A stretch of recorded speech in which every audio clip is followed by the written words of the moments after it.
헤롯 왕 때에 예수께서 유대 베들레헴에서 나심에 동방으로부터 박사들이 예루살렘에 이르러 말하되 유대인들의 왕으로 나신 이가 어디 계시냐? 우리가 동방에서 그의 별을 보고 그에게 경배하러 왔노라 하니 헤롯 왕과 온 예루살렘이 듣고 소동한지라. 왕이 모든 대제사장과 백성의 서기관들을 모아 그리스도가 어디서 나겠느냐 물으니 이르되 유대의 베들레헴이오니 이는 선지자로 이렇게 기록된 바 또 유대 땅 베들레헴아 너는 유대 고을 중에서 가장 작지 아니하도다. 내게서 한 다스리는 자가 나와서 내 백성 이스라엘의 목자가 되리라 하였음이니이다. 이에 헤롯이 가만히 박사들을 불러 별이 나타난 때를 자세히 묻고 베들레헴으로 보내며 이르되 가서 아기에 대하여 자세히 알아보고 찾거든 내게 고하여 나도 가서 그에게 경배하게 하라. 박사들이 왕의 말을 듣고 갈새 동방에서 보던 그 별이 문득 앞서 인도하여 가다가 아기 있는 곳 위에 머물러 서 있는지라. 그들이 별을 보고 매우 크게 기뻐하더라. 집에 들어가 아기와 그의 어머니 마리아가 함께 있는 것을 보고 엎드려 아기께 경배하고 보배압을 열어 황금과 유향과 몰약을 예물로 드리니라. 그들은 꿈에 헤롯에게로 돌아가지 말라 지시하심을 받아 다른 길로 고국에 돌아가니라. 아멘. 성탄절이 가까우게 되면 동방 박사들이 아기 예수께 와서 경배하는 이야기가 꼭 들어가게 됩니다.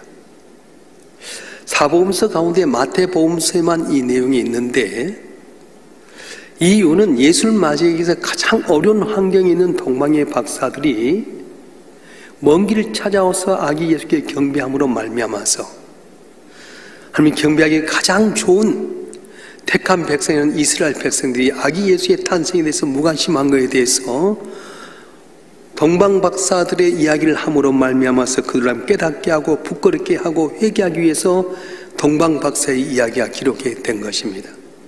동방 박사의 이야기는 오늘 또 우리로 하여금 부끄러움을 주는 이야기예요. 동방 박사는 원래 하늘의 별을 연구한 천문학자였습니다. 성경에 의하면 이들은 페르시아의 천문학자라고 이야기하게 되는데 실제로는 천문학자가 아니라 점성술가였습니다. 하늘의 별을 바라보면서 점을 쳐면서 왕이나 왕족의 가정들 또 개인의 미래에 대해서 점을 쳐주는 사람들인데 이들은 그 당시에 왕에게 이렇게 꿈을 이야기해주고 하늘의 별에 대한 이야기를 해주면서 왕과 왕족의 가정에 복을 빌어주기 때문에 많은 권력과 영향력이 있는 분들이었습니다. 굉장한 지식을 가졌고 권력을 가졌습니다. 그런데 하나님은 왜 하나님을 찾기보다는 별을 바라보면서 점을 쳐주는 사람들에게 아기 예수의 태어남을 계시하셨을까? 가까운 데에 있는 사람들을 놔두고 멀리 있는 동방의 사람들, 오늘날 이란의 땅에 있는 사람들에게 메시아의 탄생을 알려주었을까? 이 동방 박사의 이야기 속의 대림절을 기다리는 대림절을 맞이한 우리들의 삶이 어떠한가를 보여주고 있는데 첫째는 기다림이라고 하는 겁니다. 따라서 합시다. 기다림. 본문 2절 말씀 한번 읽어볼까요? 마태복음 2장 2절 말씀 시작. 유대인의 왕으로 나신 이가 어디 계시냐? 우리가 동방에서 그의 별을 보고 경배하러 왔노라 하니. 아멘. 동방의 박사들이 별을 보면서 메시아의 탄생을 이렇게 탄생의 징조를 알게 됐는데 여기 한 가지 풀기 힘든 미스터리가 있습니다. 어떻게 유대인도 아닌 지금 저 이란같이 멀리 땅에 있는 동방의 박사들에게 하늘의 별을 보면서 메시아의 탄생을 알려주었을까? 가까이 있는 사람도 아닌 멀리 있는 사람이 알려준 이유가 무엇일까? 많은 학자들이 이 답을 풀기 위해서 노력하고 애썼어요. 확실한 답은 없지만 가장 가까운 가설은 뭐냐 하면 이들이 박사들이었다고 하는 겁니다. 박사라는 말은 헬라어로 마고야라고 하는 말인데 당시 페르시아 사람들은 현명한 지혜를 갖고 있는 사람들을 일컬어서 마고야 그렇게 이야기를 했습니다. 당시 분은 종교나 철학이라든가 천문 등 다방면의 여러 가지 지식을 갖고 있던 사람인데 특히 저들은 하늘의 별의 이야기를 통해서 역사를 창조하고 역사의 징조를 또 해석하는 그런 지혜가 있었습니다. 근데 이제 그때 당시에 동방의 박사들이 있는 자리에는 누가 있었냐면 바벨론 포로에서 고레스 왕위를 통해서 고향으로 돌아가게 했는데 그대로 페르시아에 남아있던 유대인들이 있었습니다. 그래서 이 동방의 박사들이 있는 그 시대까지 그들은 구약의 성전을 갖고 있었고 메시아가 탄생할 거라는 예언을 그들이 갖고 있었습니다. 특별히 당시 로마의 지배하에서 모두가 경제가 어려운 상황 가운데 있는 것을 그들이 직시하고 있었는데 이런 상황 가운데 하늘의 별을 보니까 이상한 징조가 생긴 거예요. 여태까지 보지도 못했고 듣지도 못했던 징조가 생기기 시작했습니다. 그래서 저건 뭘까? 연구하고 연구를 거듭한 가운데 자기의 모든 지식과 경험을 통틀어 해서 결론을 낸 것이 뭐였냐? 유대 땅의 메시아가 탄생한다는 거였습니다. 유대 땅의 메시아가 탄생한다. 그들은 메시아가 탄생한다는 예언을 알고 있었습니다. 그래서 매일 밤 하늘의 별을 바라보면서 유대인들에게 메시아가 탄생할 거라고 하는 걸 바라보면서 기다리고 있었습니다. 같은 하늘을 바라보면서 남들은 보지 못한 걸 보면서 그들은 별들의 상황을 보면서 메시아가 유대 땅 베들레헴에서 탄생한다고 하는 것을 알게 됐다고 하는 거예요. 할렐루야.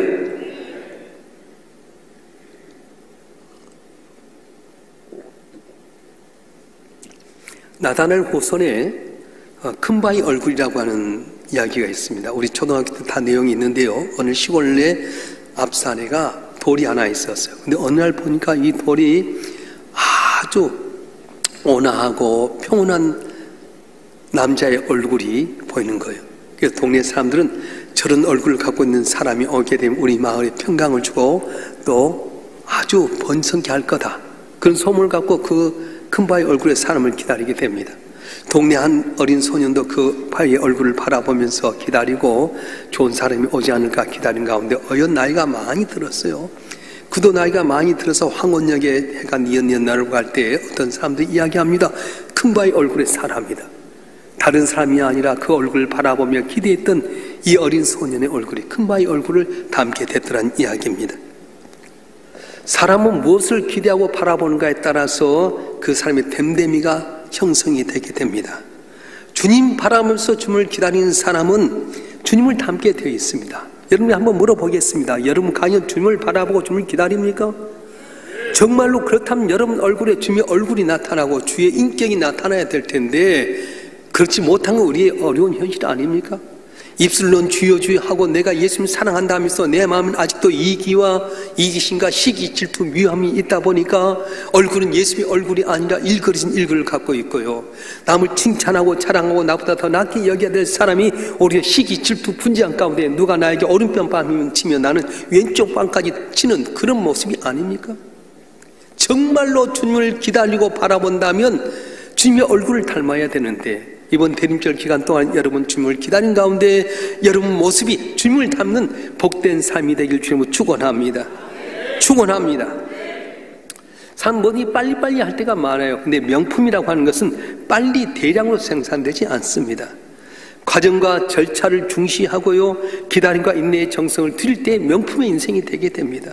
요새요 속성 과정이 있어요. 속성 6개월 과정, 6개월에 다 해결한다는 거예요. 살도 1개월에 10kg 빼준다는 거예요.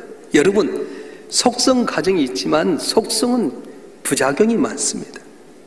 진짜 깊은 맛은 속성 과정이 아니라 숙성 과정이 있어요. 따라서 합시다. 속성, 숙성. 똑같은 글자 하나지만 이 점 하나가 위에 있느냐 아래에 있느냐 전혀 달라지게 됩니다. 숙성으로도 약간의 인간의 실력은 높일 수 있지만 최고의 실력파가 되려면 상당한 시간과 기다림이 필요합니다. 그래서 속성보다는 숙성하는 인생이, 숙성을 중요시 여긴 인생이 명품 인생이 된다고 하는 겁니다. 그 먼 대림절 기간 동안 동방의 박사처럼 고개를 들어 밤하늘을 바라보면 그래서 주님을 기다리는 여러분 되었으면 참 좋겠습니다. 슈바이처 박사는 의미심장한 말을 했어요. 현대인이 하루에 몇 분만이라도 밤하늘의 별을 보며 우주를 생각한다면 현대 문명이 이렇게 병들지 않았을 것이다. 현대인이 하루에 몇 분만이라도 밤하늘의 별을 보며 우주를 생각한다면 현대 문명이 이렇게 병들지는 않았을 것이다. 그렇게 말했어요. 오늘 우리 시대의 이 암울한 문제는 눈앞의 현실만 바라보면서 발등에 이익만 쫓으며 살아온 결과일 수 있다고 하는 겁니다. 긴 호흡을 갖고 멀리 내다봐야 됩니다. 차분하게 기다릴 줄 알아야 됩니다. 여러분 한 분 한 분이 주신 말씀 붙들고 오랫동안 성실하게 살면서 기다리면 반드시 좋은 때가 올 줄로 믿습니다. 선을 행하다 낙심하지 말지니 때가 이름에 거두리라고 말씀하셨어요. 가다가 길이 막히면 끝난 것이 아닙니다. 방향을 돌리게 하는 하나님의 뜻이 있습니다. 여러분 한 분 한 분 사랑하셔서 독생이 할 수 있다는 게 보시나 하나님께 우리에게 약속하셨어요. 내가 다시 오리라. 네가 나를 위해서 사랑하고 헌신하고 봉사했던 건 내가 반드시 갚기 위해서 다시 오리라고 약속했는데 그 주님 앞에서 내게 주어진 상 가운데 오늘 또 지금 기다리며 최선을 다할 때 나를 만나러 오신 주님 앞에서 내가 칭찬받고 존귀함과 복받는 귀한 삶이 된 여러분이 되었으면 참 좋겠습니다. 좋겠습니다. 할렐루야. 두 번째, 이 동방의 박사들에게 특징이 뭐냐면 경배라고 하는 겁니다. 따라서 합시다. 경배. 오늘 본문 2절 말씀 다시 한번 읽어볼까요? 시작. 유대인의 왕으로 나신 이가 어디 계시냐? 우리가 동방에서 그의 별을 보고 그에게 경배하러 왔노라 하니. 아멘. 지금 이란 땅과 같은 그 페르시아 지방에서 아기 예수를 만나러 이들을 오는 거리를 생각해 보면 엄청난 긴 거리입니다. 근데 그들이 온 이유가 뭐냐 하면은 탄생하신 메시아께 경배하러 왔노라 그렇게 말씀했어요. 이것도 한 미스터리입니다. 동방의 박사들이 어떻게 그 먼 거리를 단지 경배하기 위해서 올 수 있습니까? 거리를 한번 생각해 보십시다. 여러분 성지순례 가면 이란 땅에서도 거쳐서 시리아를 터키 건너갖고 시리아를 건너가지고 예루살렘까지 올라면 지금도 상당히 거리인데 그때 당시에는 우리가 걷는 도보의 교통수단이 걷거나 말이나 낙타뿐이었어요. 그 거리가 한 2달 정도 된다고 합니다. 그러면 경배하러 쉽게 말해 예배하러 2달 걸렸죠. 돌아가는 시간 2달 걸리죠. 또 거기서 예수님 만나고 구하는 시간이 2달 걸린다면 6개월이라는 시간이 걸리게 됩니다. 아기 예수 한 번 만나 경배하러 한 번 오는데 6개월 걸리는 거예요. 비용으로 생각해 보십시다. 6개월 동안 돈을 못 버니까 그만큼 수입이 적지요. 6개월 동안 또 돈을 써야 되니까 돈이 그만큼 많이 들어가지요. 여러 가지 생각해 봤을 때 수많은 손해가 됩니다. 도대체 그 먼 거리를 그렇게 오랜 시간 투자해서 많은 경비를 지출하면서 왜 왔는가? 누가 오라고 한 것도 아니고 가라고 한 것도 아닙니다. 무엇을 얻을 수 있는 것도 아닙니다. 왜 왔을까요? 본문에 보게 되면 경배하러 왔다 이야기하는 거예요. 경배가 무엇입니까? 영어로 경배라면 월십이라고 하는 말인데 가치란 뜻의 워스란 단어와 색이다, 맥이다, 간주하다는 십이 연결돼서 워십. 다시 말하면 그럴 만한 가치가 있다고 간주하는 행위가 바로 워십, 경배라고 하는 겁니다. 그래서 우리가 하나님께 경배한다고 할 때는 하나님께서 내가 가장 좋은 것으로 무엇과도 비교할 수 없을 만한 소중한 가치가 있다고 믿는 것이 바로 경배라고 하는 거예요. 요한복음 12장에 보면 베다니 마리아가 예수님 앞에 옥합을 깨뜨린 향유를 붓게 됩니다. 예수님 발에 붓습니다. 그런데 그 가치가 300데나리온이라는 가치가 있습니다. 마리아가 예수께 나온 것은 어떤 자기의 요구를 요청하기 위한 것도 아닙니다. 또 예수님 말씀 듣기 위해서 온 것도 아닙니다. 예수님께 위로받고 힘을 얻기 위해서 온 것도 아닙니다. 다만 자기의 마음을 담아서 예수님 앞에 향유를 부어드리기 왔어요. 이 향유값이 얼마냐? 300데나리온이에요. 300데나리온은 뭐냐면 한 데나리온은 한 사람의 인건비인데 우리나라 돈으로 따지면 한 달에 이것이 한 3천만 원, 4천만 원 정도 되는 가치 있습니다. 이성적으로 보면 이건 낭비입니다. 그 비싼 향유를 발에 뿌렸다? 근데 마리아는 예수님은 그 이상의 가치를 가진 분이었어요. 잊기만 한다면 더 드릴 수 있을 만큼 최선의 가치를 두신 분이 바로 예수님이셨어요. 여러분은 어떻습니까? 여러분 삶 가운데 예수님을 최상의 가치로 두고 있습니까? 여러분 삶 가운데 예수님을 최우선순위로 두고 있습니까? 내가 예수를 믿노라 하지만 언제나 내 핑계 대고 다 할 것 다 하고 다 그런 다음에 예수님을 마지막에 내 앞에 경배의 대상을 삼는 것 아닙니까? 동방의 박사들이 경배한 그리스도는 평범한 아기에 불과했습니다. 그분의 어떤 특별한 모습이 없었습니다. 얼굴에 방치가 빛난 것도 아니었고요. 평범한 갓난 아기에 불과했지만은 동방의 박사는 그 아이를 보고 경배했고 경배한 후에 기쁘게 돌아갔다고 말합니다.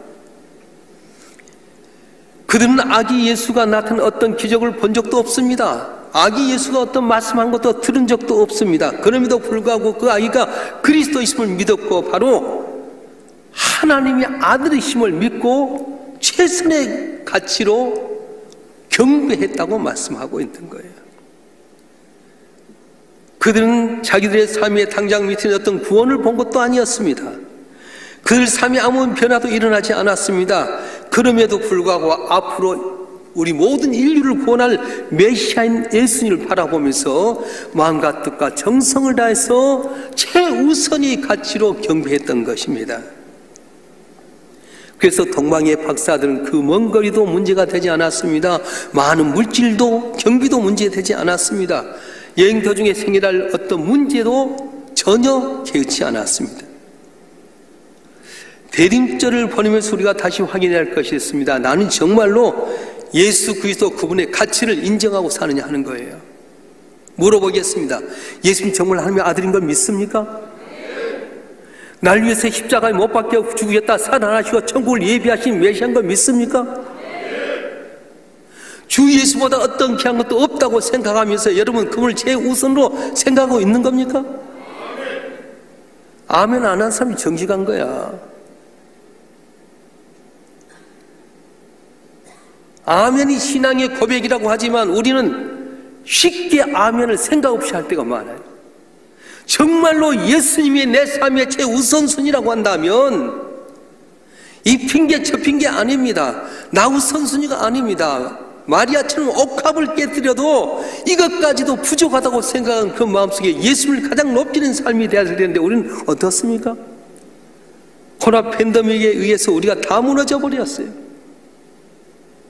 왜 이 자리에 나서 예배 드린 겁니까? 날 위해 십자가에 못 박혀 죽으셨다가 부활하시고 오늘 또 부활 승천하셔서 하나님 보좌 우편에 날 위해서 기도하시고 보혜사 성령을 통해 나를 지키시고 인도하신 그 주님에게 감사해서 나오는 건데 우리는 이 핑계 저 핑계 대고요 편안하게 신앙생활 할 때가 많아요.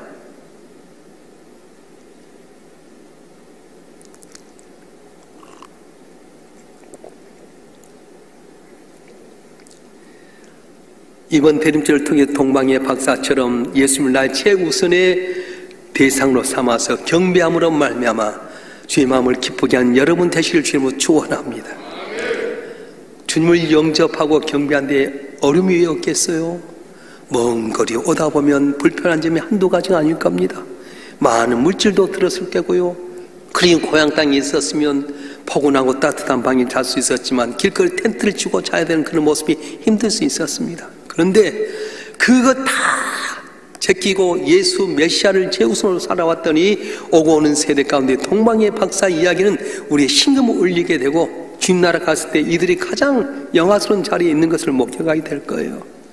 바른 저와 여러분 한 분 한 분이 예수의 재림을 기다리고 오직 그분이 최고임을 믿고 경배함으로 말미암아서 이 땅에 살 때도 복을 받고 승리하는 여러분 되실 주님으로 축원합니다. 축원합니다. 세 번째 특징이 뭐냐면 이분이 예물을 드렸습니다. 오늘 11절 말씀 한번 볼까요? 11절 말씀 시작. 집에 들어가 아기와 그의 어머니 마리아가 함께 있는 것을 보고 엎드려 아기께 경배하고 보비합을 열어 황금과 유황과 몰약을 예물로 드리니라. 아멘. 동방의 박사들이 예수님 맞이하러 왔을 때 빈손 들지 않고 예물을 가지고 왔습니다. 정성껏 준비한 예물이 황금과 유황과 몰약이라고 하는 거예요. 근데 여기에 한 가지 미스터리가 또 있습니다. 왜 하필이면 이때 저들이 찾아와 값비싼 예물을 드렸냐는 거예요. 왜 이때 이렇게 황금과 유황과 몰약을 드렸냐? 이것도 하나님의 중요한 섭리가 있는 겁니다. 오늘 13절 말씀 볼까요? 13절 말씀 보겠습니다. 시작. 그들이 떠난 후에 주의 사자가 요셉에게 현몽하여 이르되 헤롯이 아기를 찾아 죽이려 하니 일어나 아기와 그의 어머니를 데리고 애굽으로 피하여 내가 내게 이르기까지 거기 있으라 하시니. 동방박사들이 아기 예수께 경배하고 황금과 유황과 몰약을 드린 다음에 떠나고 났는데 주의 사자가 요셉에게 나타나 말씀하는 거예요. 헤롯이 아기 예수를 죽이려고 하니까 애굽으로 피하나. 여러분 생각해보면 이 말이 받아들일 수 없어요. 왜냐하면 갈릴리에서 지금 베들레헴에 온 이유가 뭡니까? 호적하러 왔잖아요. 호적하고 돌아가는 기간이 한 2, 3일 정도 생각하고 아무것도 준비 없이 왔어요. 그런데 갑작스럽게 천사를 통해서 주신 말씀이 헤롯이 아기를 죽이려고 하니까 애굽으로 피하라고 말씀합니다. 애굽으로 피하려고 하면 애굽까지 가는 기간이 있어서 돈도 많이 들 거고요. 특별히 아기 예수를 데리고 가다 보면 애들을 돌봐야 될 돈도 더 많이 들 겁니다. 그리고 거기서 얼마 동안 있을지 모르니까 돈이 많이 필요했을 겁니다. 그런데 요셉과 마리아가 가지고 있는 뭡니까? 돈이 별로 없어요. 준비하지도 않고 왔어요. 그런데 동방의 박사들이 황금과 유황과 몰약이라는 귀한 예물을 드렸더니 이걸 가지고 애굽 땅에서 메시아인 예수님이 피할 수 있는 근거가 됐다고 하는 거예요. 대림절을 보면서 우리가 한번 생각해 보십시다. 우리가 가인 주님 앞에 나 예물을 드리는 것이 주님의 영광을 위해서 드린 건지 아니면 나를 위해서 드린 건지 생각해 보십시다. 내가 예물을 드린 것이 기브앤 테이크지, 내가 이렇게 드렸으니까 하나님 복 주세요, 건강을 얻기 위해서 예물 드리고 물질의 축복에 예물 드리고 그런 겁니까? 아니면 주님께 내게 베푼 귀한 은혜에 감사해서 주님, 이건 나는 비약한 보이떡 5개 물고기 2마리 같지만 내 정성이 있습니다, 이걸 통해 주의 영광이 나타나기 원합니다, 그렇게 드린 예물입니까? 마음과 뜻과 정성을 들여서 드렸던 예물이 아기 예수님이 헤롯 왕의 칼에 죽으면서 노임받게 되고 애굽에 피해서 메시아 역할을 감당할 수 있는 터전이 됐다고 하는 것을 동방의 박사 생각도 못했어요. 그렇습니다. 저와 여러분 한 분 한 분이 교회 나와서 마음과 뜻과 정성을 다 예배를 드리면 이것이 바로 주의 영광에서 어떻게 상대할지 우리는 모른다고 하는 거예요. 황금과 유황과 몰약을 드렸는데 예물에 대해서 여러분 많이 들었을 거예요. 황금 무엇입니까? 왕에게 드린 예물입니다. 다시 말하면 이 동방의 박사는 예수님께 황금을 드렸는데요, 예수를 왕으로 생각하고 드렸어요. 유황은 뭡니까? 하나님께 제사 드릴 때 향으로 쓰는 기도를 예표하는 건데 바로 예수님이 하나님의 아들인 걸 믿고 그분에게 기도의 향료로 유황을 드렸어요. 하나님의 아들이라고 하는 거예요. 몰약은 뭡니까? 죽었을 때 우리 몸에 대해서 장례 때 사용하는 건데 예수님이 십자가에 못 박혀 죽으실 것을 벌써 생각하고 드렸다는 것입니다. 이렇게 동방의 박사들은 아기 예수가 만행의 왕이시고 참 하나님이시고 참 인간이고 메시아는 사실을 알고 예물을 드렸던 거예요. 그래서 우리가 저 앞에 드렸던 것은 단순히 들어진 것이 아닙니다. 이건 놀란 기적의 현장입니다. 프랑스와 프로이센과의 전쟁이 일어났습니다. 한 병사가 총에 어깨를 맞았어요. 후방으로 와서 군의관에 의해서 이렇게 진단을 받겠는데 이 팔을 자르지 않으면은 생명이 위태하니까 잘라야 됐습니다. 그 군의관이 말합니다. 안타까운 일입니다만 당신의 오른팔을 잃게 되었습니다. 그랬더니 이 군의관이 이 병사가 뭐라는지 아세요? 난 내 팔을 잃어버린 것이 아니라 이 팔을 조국에 바쳤습니다. 군의관의 눈에는 이 병사의 오른팔은 조국에 바친 의미 있는 예물이었던 것입니다. 오늘 또 주님께서는 우리가 주 앞에 나와서 그냥 건성으로 예배 드리고 대충 예물 드리고 원하지 않습니다. 황금과 유황과 몰약을 드렸던 그 예물처럼 정성이 주 앞에 드려지게 되면 그 예물을 통해 우리가 상상치 못할 놀라운 기적을 나타내신다고 말씀하고 있습니다. 교회일고 대림절 마지막 주일, 오늘 주 앞에 나온 여러분 한 분 한 분이 동방의 박사처럼 예수의 재림을 기다린 여러분이 되었으면 좋겠습니다.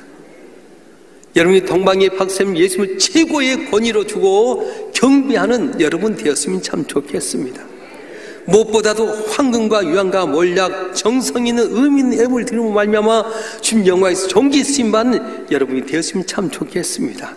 그럴 때 하나님께 여러분이 상상치 못할 놀라운 기적과 은혜로 여러분 삶 위에 놀랍게 복으로 갚아 주실 줄로 믿습니다. 기도하겠습니다.